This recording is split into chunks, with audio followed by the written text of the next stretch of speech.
Hi, I'm Lorraine Walsh, and I'm an advanced practice nursing student at Eastern Kentucky University.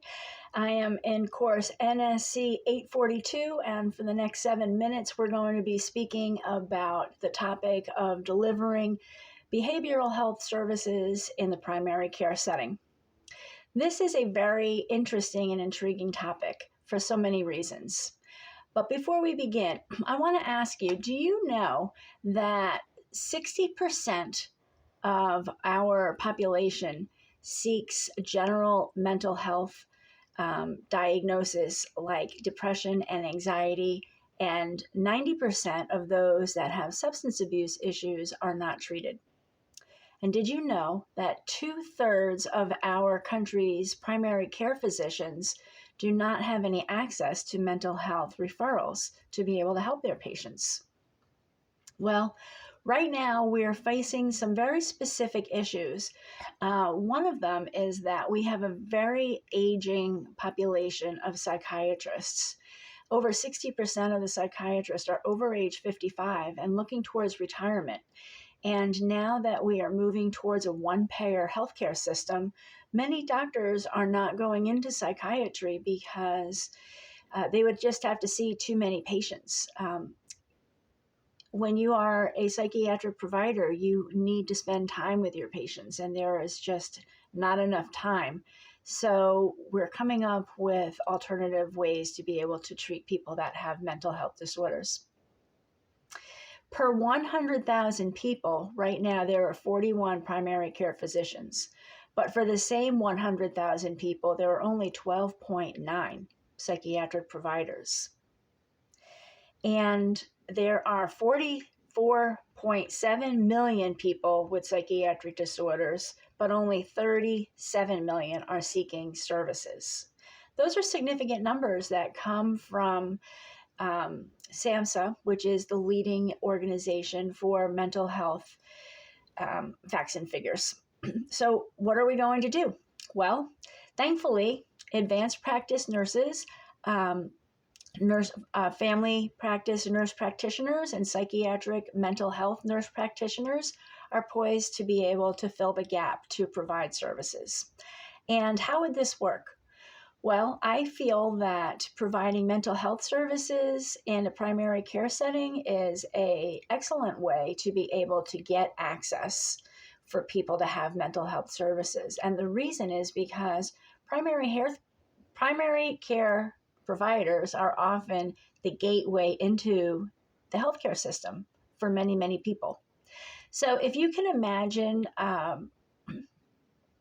overcoming the stated obstacles that most primary care physicians have of not treating people for mental health disorders, namely knowledge deficit, lack of referrals, and also lack of time.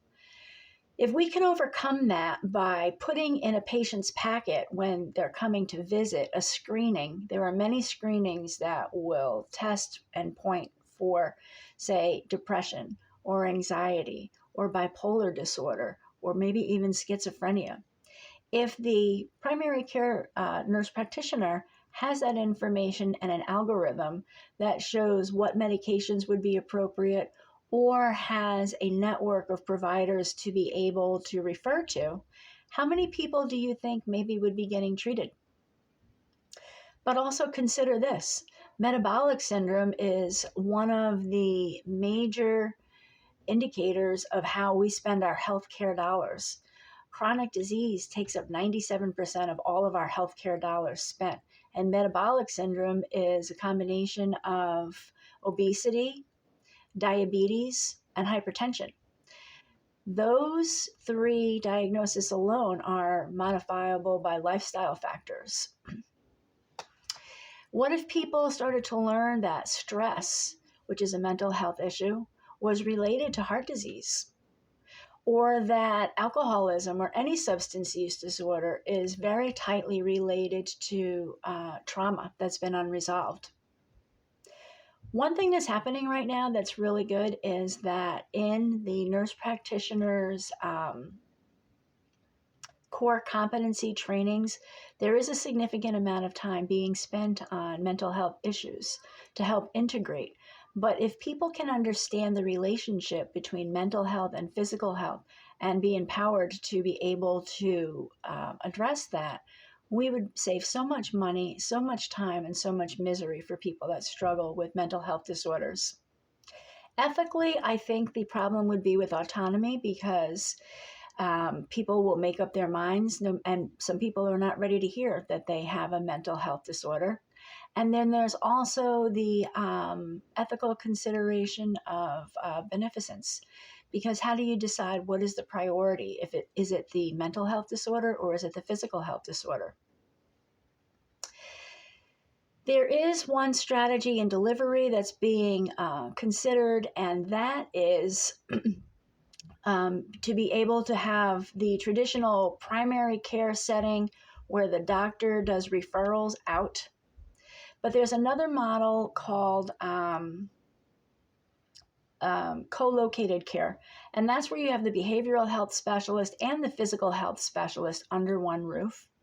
And the third one is integrated care, where you have the PCP and the mental health providers all on site. So the benefits of these are saved time and access, and this could be especially helpful in rural areas where people are very far flung. If they can come to one area and take care of everything at once, how many more people would get treated?